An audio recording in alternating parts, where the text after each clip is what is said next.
اور سختی سے اس کی مذمت کی جا رہی ہے۔ سیاست میں کسی کی ذاتی زندگی کے بارے میں کردار کشی اس حد تک نہیں کرنی چاہیے کہ صرف اپنے وقتی سیاسی فائدے کے لیے آپ کسی کے گھر کی عورت یا کسی مرد پہ غیر اخلاقی الزامات لگا دیں۔ خاتون اول کی سہیلی فرح خان، جن کے بارے میں افواہیں پھیلی ہوئی ہیں کہ خاتون اول بنی گالہ چھوڑ کر اپنی دوست فرح خان کے گھر جا چکی ہیں، خاتون اول کے خلاف سوشل میڈیا پر پروپیگنڈے کے جواب میں فرح خان نے ایک سوشل میڈیا پر ہی پیغام دیتے ہوئے کہا ہے کہ جھوٹ پر مبنی واٹس ایپ میسج کے ذریعے وزیر اعظم اور خاتون اول کے خلاف پروپیگنڈا کیا جا رہا ہے۔ خاتون اول میرے گھر قطعاً قیام پذیر نہیں اور بنی گالہ اسلام آباد میں موجود ہیں۔ سیاست میں اتنا نیچے نہیں گرنا چاہیے کہ لوگوں کی ذاتی زندگیوں پر جھوٹ بولے جائیں۔ خاتون اول پر چاند تاروں کی چالوں کے پیچھے کک بیکس لینے کے کیا کیا الزامات لگائے جا رہے ہیں، ذرا آپ خود ہی سن لیں۔ خاتون اول جناب بشرا بی بی صاحبہ، وہ بنی گالہ اسٹیبلشمنٹ، جن کو میں بنی گالہ اسٹیبلشمنٹ کہتا ہوں، وہ اپنا ہیڈ کوارٹر چھوڑ گئی ہیں۔ پچھلے میں بھی بتایا تھا ویڈیو میں کہ کرپشن کی بنیاد پہ میرے پاس پکے ثبوت موجود ہیں۔ اب بہت معاملہ خراب ہو چکا ہے۔ اب جس طریقے سے خان صاحب کو پتہ چلا ہے ان کی کرپشن کا، ان کی کک بیکس کا، اور خاص طور پہ وہ ایک ریئل اسٹیٹ کی جو بڑے پروجیکٹ کا، اس حوالے سے جب پتہ چلا ہے تو پھر اس کے بعد تو معاملات بہت زیادہ بگڑ گئے ہیں جناب۔ بات یہ ہے کہ یہاں تو یہ سلسلہ تھا کہ کہہ رہے تھے مبینہ طور پہ کہ کپتان اتنے ناک میں دم کیا ہوا تھا کہ جی میری مرضی پر فلاں کی پوسٹنگ ٹرانسفر ادھر کر دیں، فلاں کی ادھر کر دیں، تو یہ آپ کا معاملہ ٹھیک ہو جائے گا۔ اور بعد میں پتہ چلتا تھا کہ وہ مبینہ طور پہ جن کی پوسٹنگ ٹرانسفرز کرا رہی ہوتی تھی ناموں کے اور ستاروں کے حساب لگا لگا کے، وہی پوسٹنگ ٹرانسفرز کے کوئی اور پیسے پکڑ رہا ہوتا تھا یا مبینہ طور پہ پکڑ رہی ہوتی تھی۔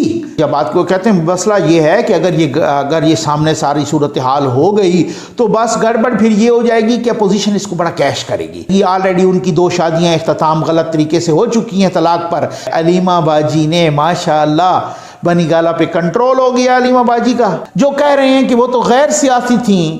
آپ کی اطلاع کے لیے عرض یہ ہے کہ وہ غیر سیاسی نہیں تھیں، وہ سیاسیوں سے بھی اوپر سیاسی تھیں۔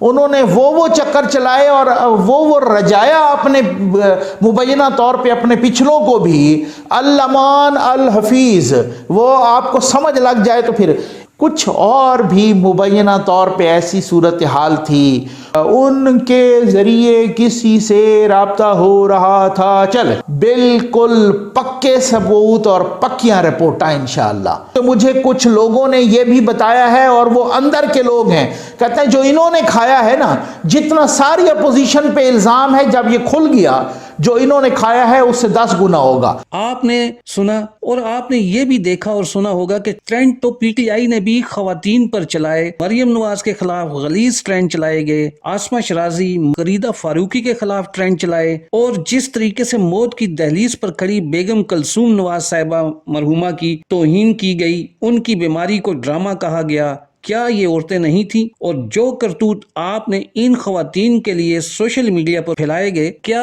وہ کرتوت ان خواتین کی توہین نہیں تھی؟ لیکن میں مانتا ہوں کہ اگر ایک پارٹی دوسری پارٹی کو سیاسی طور پر نیچا نہیں دکھا سکتی تو وہ اس طرح کے اوچھے ہتھ کنڈے استعمال کرتی ہے۔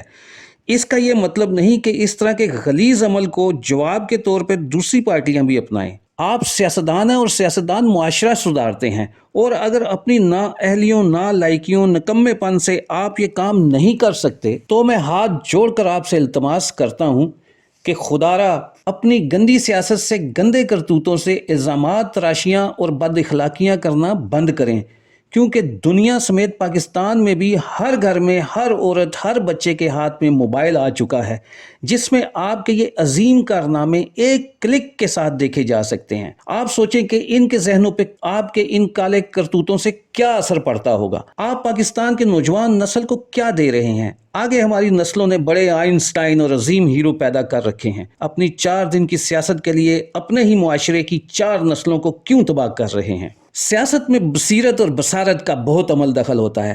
اگر ایک سیاستدان کی اتنی ہی بصیرت ہے کہ وہ صرف اپنے مد مقابل پر گند ہی اچھال سکتا ہے تو عوام کو بھی بصارت اور بصیرت سے کام لیتے ہوئے ان کا بائیکاٹ کرنا ہوگا۔ اپنے آپ کو سیاستدانوں کا حمایتی بنائیں، ان کا غلام نہ بنائیں۔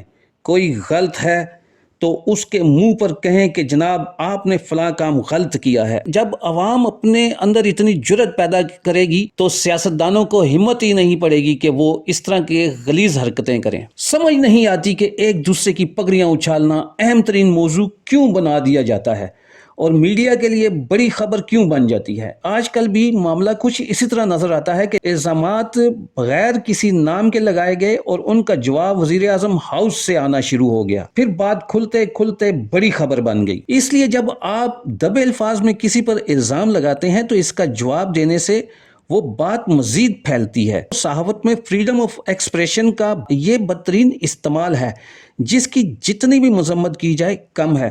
مانا کہ بشرا بی بی کے متعلق جو باتیں پھیلی وہ سوشل میڈیا پر پھیلی، لیکن اس کا یہ مطلب ہرگز نہیں کہ سوشل میڈیا شتر بے مہار کی طرح جس کی چاہے بے عزتی کرے۔ اس کا بھی معیار متعین کرنا چاہیے، لیکن کسی پر پابندی لگانا اس کا کوئی حل نہیں۔ اپنے سیاسی مفاد کی خاطر دوسروں کی چادر اور چار دیواری پامال کرنا کسی صورت قابل قبول نہیں ہونا چاہیے۔ سنجیدہ ذہن کے صحافی جنہیں اپنے پروگرام اور اپنے سوشل میڈیا کے چینل کی ریٹنگ کی فکر نہیں ہوتی، وہ یہی کہتے آ رہے ہیں کہ جو بھی سیاستدان گند اچھالنے کی اور غلاظت بکنے کی روایت پاکستان کی سیاست میں پھیلا رہے ہیں، وہ گند، غیر اخلاقی الزامات اور غلیظ سیاسی طرز عمل سے خود بھی کبھی نہیں بچ سکیں گے۔ وہ گند کبھی نہ کبھی آپ کے گھر پر بھی گرے گا، آپ کا سفید دامن بھی داغدار کرے گا۔ لیکن نہایت افسوس کے ساتھ کہوں گا کہ جو بھی سیاستدان اس طرح کے الزامات کی زد میں آ کر شور شرابہ مچاتا ہے، وہ اپنا پرانا وقت بھول جاتا ہے کہ وہ ماضی میں اس طرح کی خرافات کرتا آیا ہے۔ اگر سیاستدانوں اور سیاسی پارٹیوں کی اس غلیظ سیاست پر ریٹنگ کی جائے تو افسوس کے ساتھ کہا جاتا ہے کہ ہماری حکمران جماعت ٹاپ 10 پارٹیوں میں پہلے نمبر پہ آئے گی۔ آج کل جو سیاست گندگی کی زد میں ہے، اس پر حکومت کے بڑے بڑے وزراء اچھل کود رہے ہیں۔ مریم نواز کے بارے میں پی ٹی آئی کے رہنما کیا کیا الزامات لگاتے رہے، ذرا سنیے۔ یہ کہتی ہے کہ جیسا منہ ویسے تھپڑ، میرے پاس ایسی ایسی باتیں ہیں کہ خدا کی قسم اتنے تھپڑ پڑیں گے تمہارے منہ پہ جو ہمارے پیسوں پہ تو نے 8 کروڑ کی سرجری کرائی ہے، یہ اتار کے تیرا اصل چہرہ قوم کے سامنے لے آؤں گا۔ مریم کمپین پہ آئی ہوئی ہے، یہ بھی سن لو، آن ریکارڈ سن لو، خوبصورت تو ہے،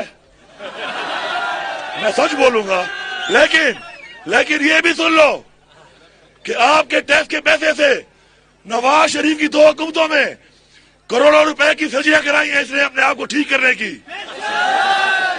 یہ خوبصورتی بھی آپ کے پیسوں کی ہے، یہ آپ کا مال ہے۔ شیخ رشید بلاول بھٹو کے بارے میں کیا کہتے تھے؟ اول تو مجھ پہ بھی تنقید کر رہا ہے، مجھے تو ڈر ہے کسی دن اپنے کپڑے پھاڑ کر یہ تھانے چلے جائے گا کہ شیخ رشید نے چھیڑا ہے، اور پھر عمران خان کو کہے گا کہ اس نے مجھے چھیڑا ہے، اس کو وزارت سے نکالو۔ بلاول مجھ سے مانگے نا، میں پکڑاؤں گا اس کو استعفیٰ۔ فضل الرحمان کے ہاتھ میں تو نہیں دے سکتا نا میں استعفیٰ، بلاول مجھ سے مانگے اس کے ہاتھ میں دوں گا استعفیٰ۔ قومی اسمبلی میں بلاول بھٹو زرداری کے بارے میں اپنی خاتون ارکان اسمبلی کی موجودگی میں کیا مغلظات بکے گئے، یہ بھی ذرا سنیے۔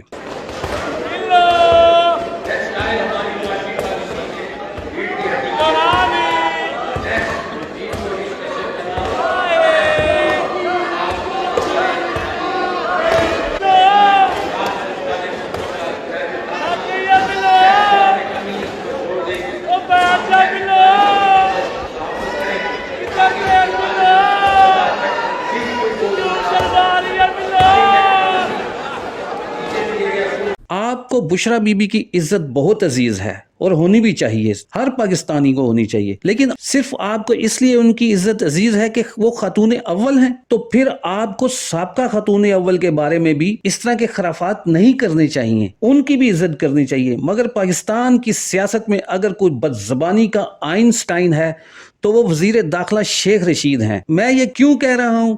ذرا ان کی اپنی زبانی سابقہ خاتون اول کے بارے میں جو وہ مغلظات بکتے رہے وہ ذرا سنیے۔ میں نے بہت ساری طوائفوں کو نکاح کے بعد شریف ہوتے دیکھا ہے. ریحام خان اس بدھو بائی سے بھی گئی گزری عورت تھی. آپ یقین کریں بدھو بائی کی جیسی 1000 طوائفیں بھی مل جائیں نا وہ ریحام خان سے بہتر ہوگی.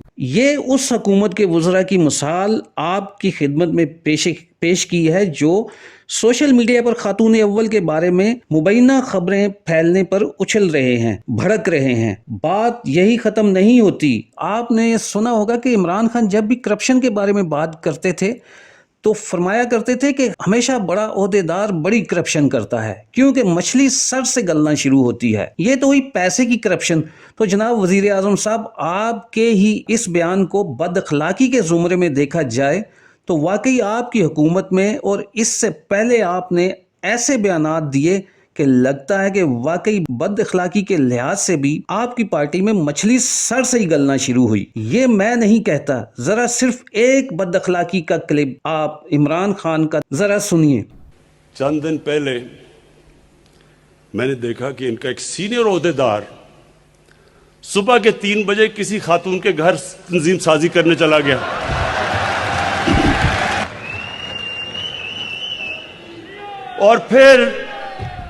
اور بڑا حیران ہوا کہ اس خاتون کے بھائیوں نے مارا کیوں اس کو.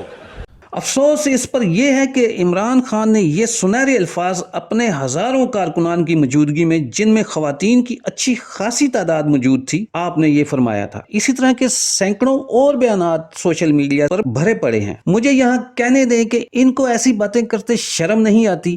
باتوں سے انسان کی شخصیت پہچانی جاتی ہے. آپ اگر اتنے زیادہ غلاظت سے بھرے ہوئے ہیں تو اپنی غلاظت نجی محافل میں نکالا کریں.